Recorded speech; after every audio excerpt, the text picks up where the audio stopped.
What is up, guys? NYK31 here. Just a quick video talking about Madden 20. We're almost there. The finish line is in sight. EA Early Access will be here, I believe, by Friday, and that will be pretty much the kickoff of the new Madden season, the new Madden year, Madden New Year. Videos will be out fast and furious, including by yours truly. I think my approach is going to be a little bit different. I'm not going to play a whole heck of a lot of online ranked modes. I'll be spending most of my time in practice mode and playing some friends list games if I can. I really want to get really comfortable with the mechanics. I want to test out coverages. I want to test out plays, get going on my custom spread offense for the year, and get started doing the write-ups I want to do regarding offense and defense, so that when the game drops in the general market, I'll be all ready and locked and loaded and ready to go. There's plenty of time to hit the online streets. Don't be in such a hurry. Learn the game, learn the mechanics, get yourself comfortable with it, and use that time to test stuff. See what works, see what doesn't. Get a feel for it. Kick back and watch Johnny Casual cry because he's being sacked. Stuff like that. But as far as the Madden 20 developer stream that went down a couple days ago, I believe they're doing another one on Monday. I think the one on Monday is more concerning Mutt. But they had Andre, they had Clint on, they had another guy as well talking about gameplay and rosters and franchise mode stuff. And I thought overall they've done a pretty good job of giving us information and giving us insight as to what to expect. And they also touched on beta feedback. And I really liked Clint's attitude of, here's the way the game is going to work. Learn how to adapt to it. That's the right attitude to have. Don't be bailing people out who are unwilling to learn the game, adapt. If they get their butts kicked, they get their butts kicked. That's long overdue, and that's an attitude that needs to stay. I like that they're not screwing around with the pass rush. That was one of the big takeaways for me and for a lot of people. Guys have been too spoiled for too long, feeling too comfortable in the pocket versus a good base pass rush. It's time to learn how to adapt to that, as opposed to crying for patches and for crying it to be nerfed. There's still some division in the community regarding the QB releases, and I understand why. There is concern about context and situationally appropriate releases as far as what type of throws you're trying to attempt under what circumstances. No one seems to have a problem with the downfield aspect of it, as far as having to wind up to make throws down the field or to the opposite hash or things like that. Where people are concerned is on quick hitting routes against pressure. Personally, I did not have that problem with my time in the beta. I played with Mahomes, I played with Drew Brees, I played with Sam Darnold, I played with Eli Manning. Mahomes' release is a little bit elongated, but I didn't find it crippling. But again, some guys, it just depends on how you're playing and what you're running into. There are guys who are saying that for 7-man rushes are having problems getting the ball out quick on table routes and drags and stick routes to the receiver. Now, is that a function of not taking into account the release time of the quarterback, or is that a problem? I think we need more sample size before we make that decision, but I don't think anything of that nature should be touched for at least several weeks into the game, so that there's a large sample size across a larger population, across varying playing styles, and some more footage.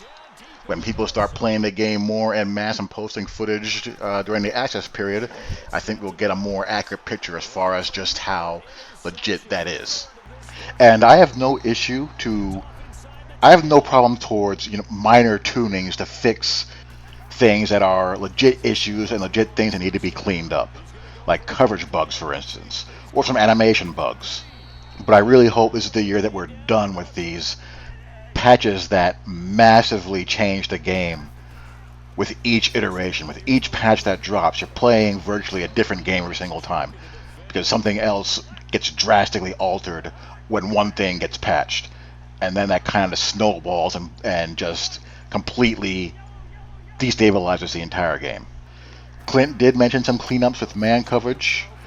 Again, it's one of the things I'll be testing out as well pretty much right away, is how off-man plays and how they respond to inside and outside cuts, as well as press man transitions and losing leverage artificially for no reason due to how routes animate. Did not mention zone though, and that's a legitimate worry for me. I submitted a laundry list of coverage bugs, multiple pages of coverage bugs. You guys know that I'm predominantly a zone match guy. I play 85% or so zone match coverage, with the remaining 15% being your spot drop and mix of man coverage here and there as a surprise changeup.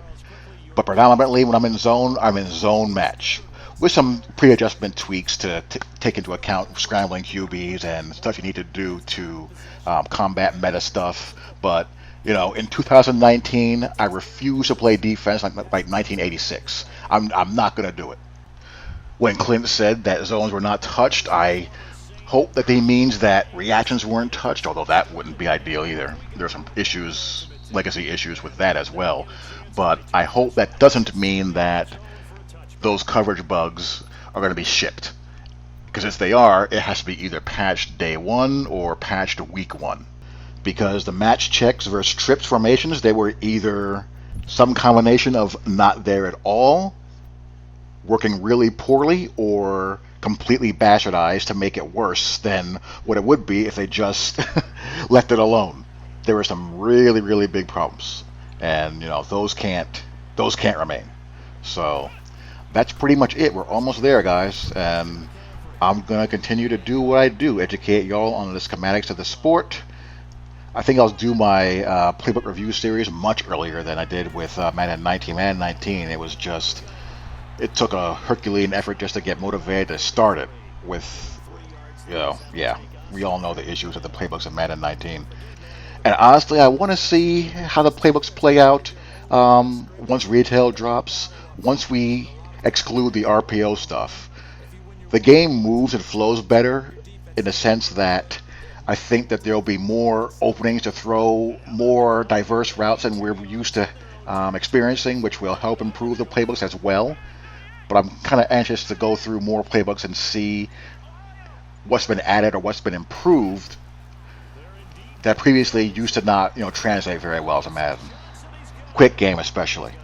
Because that, combined with how well we're able to block up the pressures that we know are going to be coming, guys are going to be thinking up ways to cook up pressure that tests the blocking logic. And depending on how many answers we have to combat that will determine how diverse the offenses you'll be facing when you play in an online environment. Because if you can't block anything, and if you can't get throws off under pressure, or there's a limited route tree in the game because of how receivers are getting into their routes, what users can cover, what they can't cover, and what they have to adjust to, that kind of stuff compounds on itself. I think the throwing trajectories and the user not being able to reach as many balls as they're used to be able to be reached with the middle linebacker, that's going to be an interesting change. I'm really curious to see how the Johnny Casuals of the world adapt to that. There's a huge difference between man coverage being usable versus the route mirror fest that used to be in NCAA and, Madden from not all that long ago, if you think about it. There are still a litany of ways to beat man coverage. I'm more curious to see how the separation gap as far as defender versus receiver is respected based off of the quality of the players. Like in the beta, I was beating Jalen Ramsey with Quincy Enunwa on a simple whip route by a good 5 yards, which was ridiculous. That you can't have. Off-man coverage was just really poor. So then that would only leave what? Press man coverage. If you play press man coverage, there has to be, again, a fair balance between receiver separation and DB press skills. There has to be a limit on artificial free releases, unbummable releases. If you want to beat press man coverage, what do? You line up in compressed sets, stack sets, bunch sets, quick motion, all to help create space for the receiver. If press man's going to be beat, it needs to be beat that way, as opposed to, okay, here's a route that can never be pressed off the line, no matter who's running the route and who's covering it. That has to be gone, because what that does is just turn man coverage into a track meet. And lastly, let me talk about our gridiron champions at IMV. If you contributed money to those guys, I'm sorry to say it, you wasted your money. They have no product. They never had a product. They never will have a product. If you want to play a college football game, just get NCAA 14. Operation Sports, they still update rosters every single year. And it's going to be miles better than anything that can come out of an indie dev studio. You're even better off playing APF and creating college teams also if you want to do that. You're better off playing Backbreaker and doing the same thing. There's a reason why I don't talk about the indie games. I respect the labor of love that they have for doing what they're doing, but they're never going to be viable products. They're just not. They have a long way to go to produce a game that would be of the quality of what we were playing in the original PlayStation and N64 era, and that's just the realistic truth of the matter.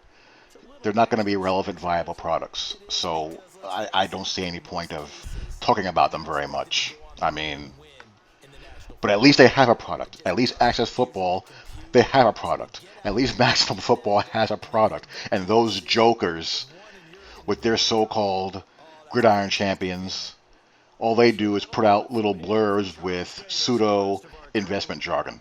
Meanwhile, you have guys like the people at Access Football who, with the tiny crew that they have at least put together multiple iterations of a product. The Maximum Football guy, multiple iterations of a product.